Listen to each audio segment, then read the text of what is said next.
que aquela época é uma época muito interessante, é a mesma época de Freud na psicanálise.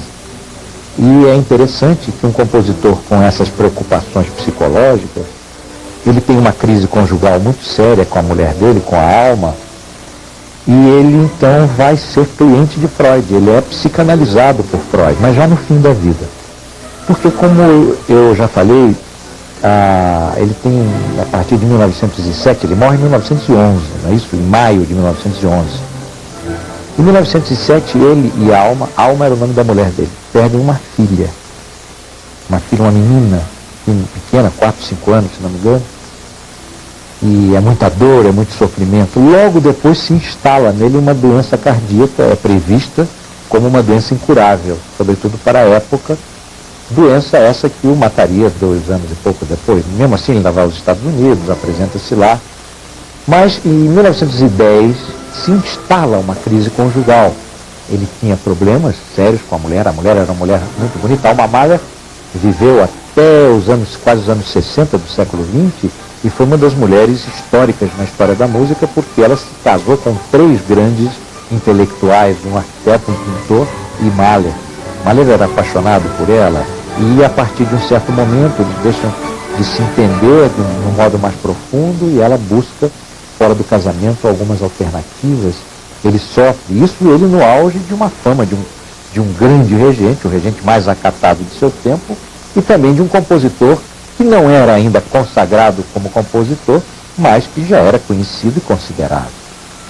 Portanto, ele encarna muito esse período em que começa a psicanálise, começa o século XX, começam outros momentos, e a música que faz é uma música de passagem. Ela não é as rupturas iam se dar depois, iam se dar com Stravinsky, uns 10 anos depois dessa sinfonia, da 4ª Sinfonia, quando o Stravinsky faz a Sagração da Primavera, principalmente. Primeiro, o Stravinsky faz o Pássaro de Fogo, ali por volta de 1909, 1910, em 1913, Stravinsky, então com a Sagração da Primavera, sacode a música. E em 1923 viria a grande revolução musical do século XX, que vem se dar com Schoenberg, e que arrebenta com a escala dos tons, cria uma nova escala, cria um novo modelo musical, o dodecafonismo, de 12 sons. A música se desestrutura, perde o sentido de prazer, perde o sentido de melodia, ela é apenas expressão profunda da alma. Mas isso é uma discussão muito complexa. Mahler é uma passagem mais suave, por isso ele é um pouco um sinfonista do século XIX e já alguém com todas as características do século XX, onde ele apenas viveu 11 anos. Bem, eu então agora vou aqui para trás das câmeras e nós vamos fazer aquele exercício em relação ao primeiro movimento dessa sinfonia, que não foi apresentado hoje, mas foi apresentado no programa anterior. E como é uma peça longa, a gente terá a oportunidade de recordá-lo comigo fazendo algumas inserções esclarecedoras do ponto de vista, esclarecedoras eu espero, do ponto de vista da orquestração, da orquestra, do maestro e dos modelos de construção musical do nosso Gustav Mahler.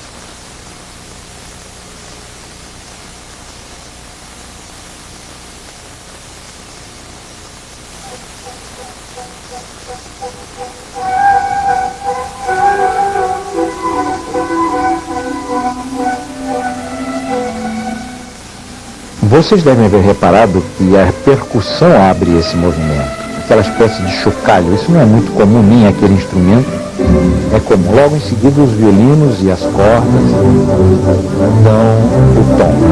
Reparem como soam bonitas as cordas de Mahler e dessa orquestra.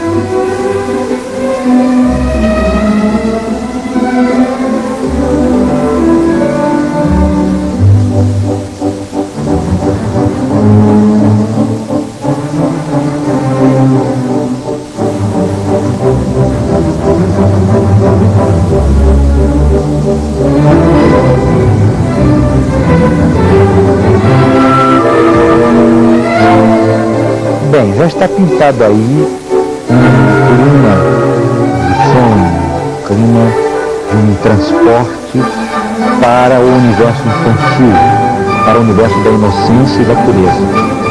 Essa clarineta, as duas clarinetas agora vão dando esse sinal. E o maestro, depois de encerrar, sempre fazendo a expressão no rosto e ele deseja musicalmente. É muito curioso esse mecanismo de caras e bocas do maestro. Nem todos são assim, alguns maestros são enigmáticos, outros apenas apontam com os olhos. Esse aí é mais, digamos assim, extrovertido. Observem que quando se toca o oboé, como esse instrumento que apareceu agora, a boca do intérprete fica diferente. Por quê? Porque no oboé, o intérprete não aperta a paleta com os dentes, ele não toca com os dentes. Já no clarinete, no fagote, ele prende com os dentes. O oboé é solto dentro da boca, apenas os lábios prendem a paleta. Nós vamos ter a oportunidade de ver isso.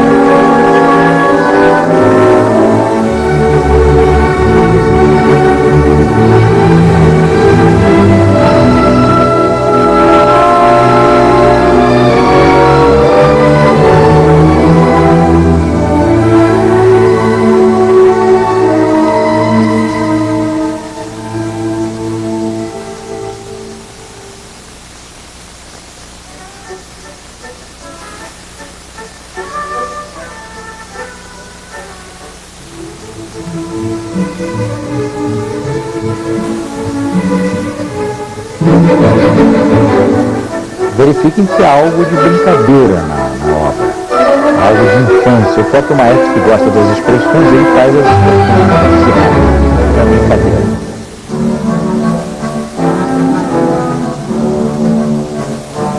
Aí temos a clarineta e o clarone, que é uma clarineta mais grave, aquela que parecia um cachimbão preto.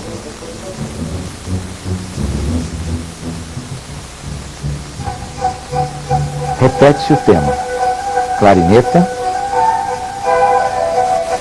Reparem, ele prende o bocal ali, a paleta, com a boca, com os dentes. No oboé, só os lábios. Nós já vamos ver isso.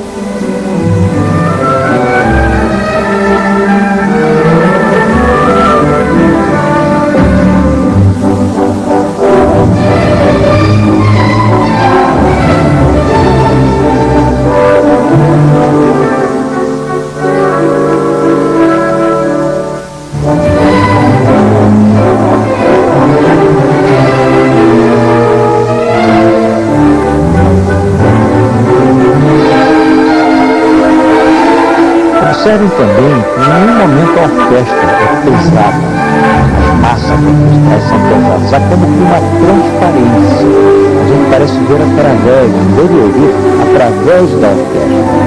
Não é uma barreira de som, são sons nos quais nós podemos penetrar com os ouvidos, inclusive percebendo peculiaridades. Isso era típico de um compositor que era regente e um grande regente, em si a orquestra.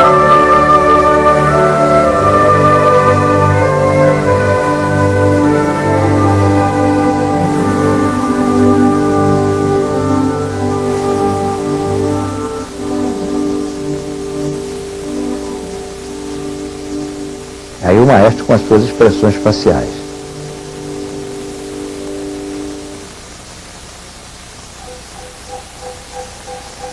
Volta ao tema inicial, mas já com variações.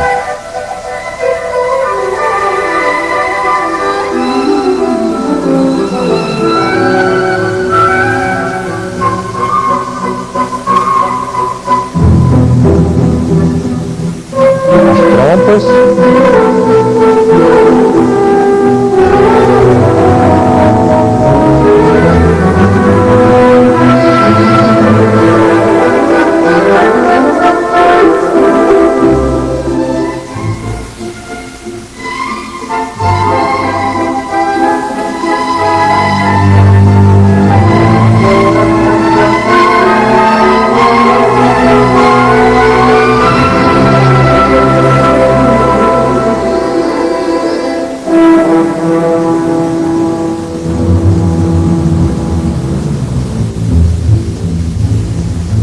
para baixo, sendo tocados em pizzicato, e aí as madeiras, as flautas, 4 flautas tocam aí.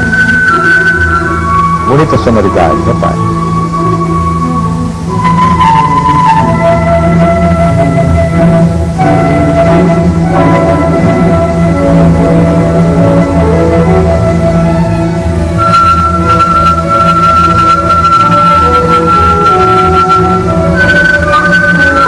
As cordas ficam em contraponto.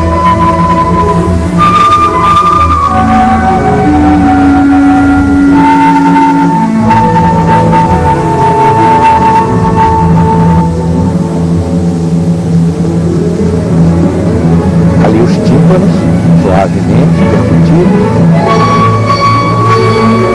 A câmera vem vindo para todo o corpo orquestral. Reparem que é uma orquestra já bastante grande. O objetivo orquestral aí deve estar pelos 90 músicos, pelo menos.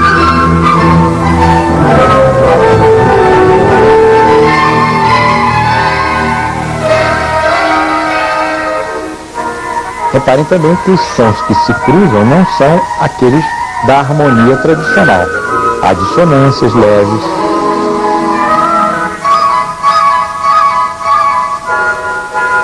Mas eu destaco e insisto na sonoridade, os timbres, os sons, tanto quanto a melodia.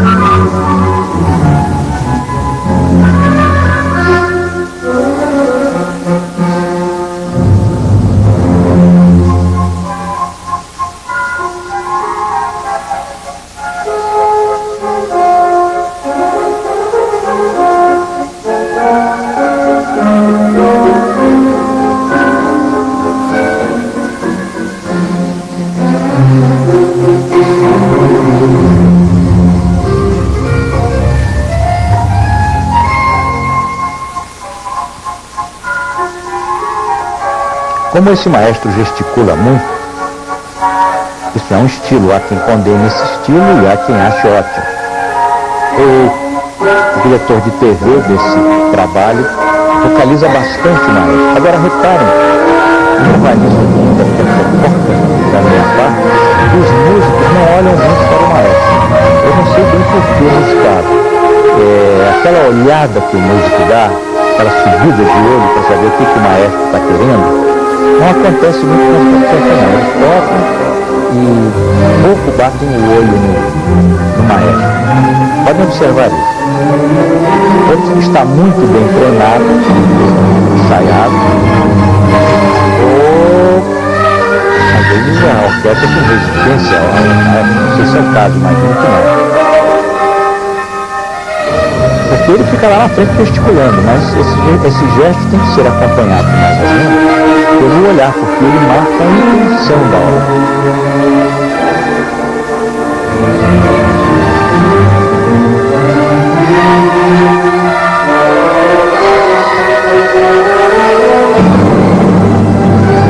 Agora fica bem forte toda a orquestra. Percussão, toda a tosse, ali atrás uma criança. É uma parte muito brilhante.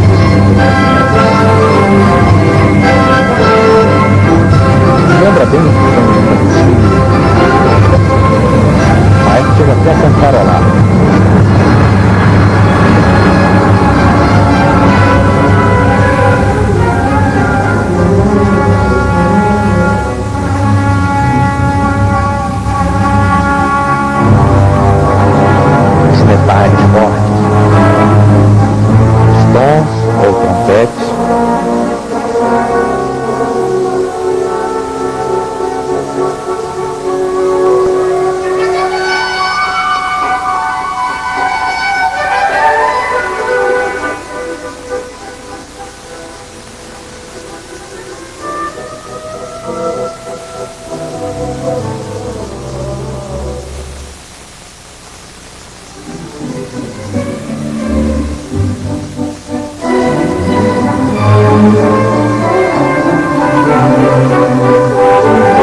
defendem a ideia de que eles devem manter um controle emocional, racional, permanente sobre a orquestra, embora estando emocionado. E a outra, que consideram que a emoção dele, ainda que ela seja forte, até exagerada, se for verdadeira, não importa, deve se passar aos músicos, passar intenção, passar energia, mais do que propriamente um comando sereno. São temperamentos. A maestra tem temperamentos assim, esse maestro chama-se James Conrad. Não sei qual é a nacionalidade dele, mas os temperamentos latinos são mais arrebatados, embora o nome dele não seja latino. O rosto parece um pouco. Ele é evidentemente um maestro que se deixa possuir pelo entusiasmo da música e com isso busca contagiar a orquestra. Ele às vezes cumprimenta, sorri afetivamente. Nem todos os maestros fazem isso, a não ser ao fim da obra. Agora, como Mahler é um orquestrador variado, impõe-se talvez essa relação mais funda com a natureza íntima da orquestra. Porque toda a orquestra é trabalhada não do modo tradicional, mas com subidas, com descidas, com alternâncias, com dissonâncias. Não há nada de tradicional aí na obra de Mahler.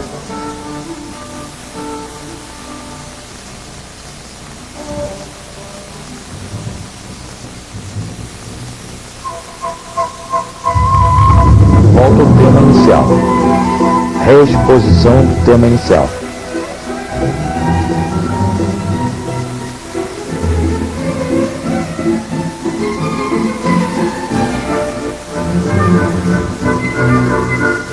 Para quem quiser aprofundar o entendimento, o mergulho nessa quarta sinfonia, há vários discos CD de muito boa qualidade com a obra de Mahler.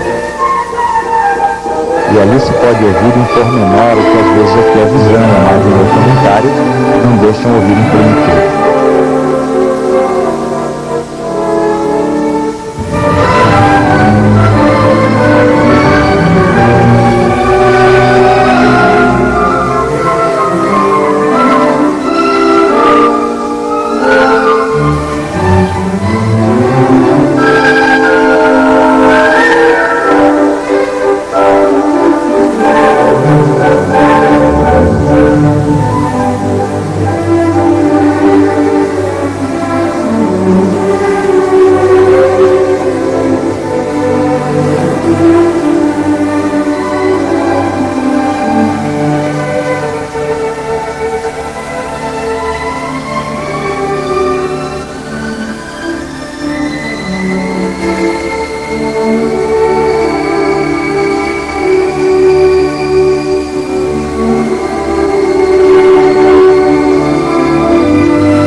Reparem a afinação da orquestra aqui nessa passagem.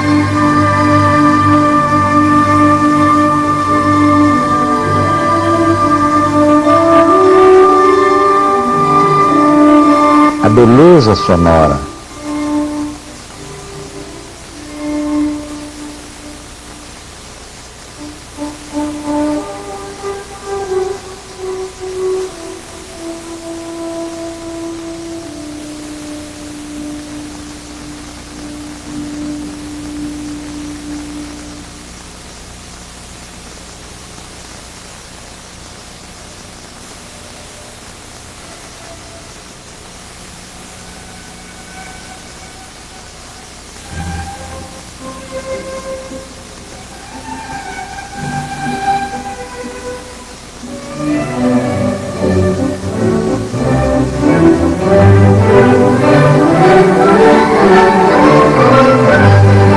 Vai se preparando o final, com temas do primeiro movimento.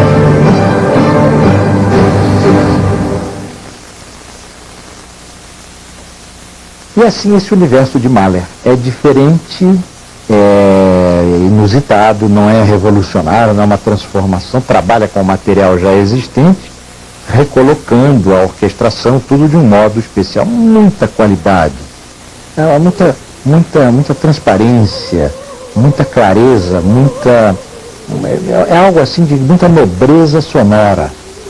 e ao mesmo tempo psicologicamente expressando a ânsia de infância, a ânsia de pureza. Até parece que lá nos começos do século XX eles estavam percebendo que esse iria ser um século em que a pureza tantas vezes é massacrada, em que os valores da inocência são substituídos pelos valores do comercialismo, do consumismo, da guerra, da violência, da ambição.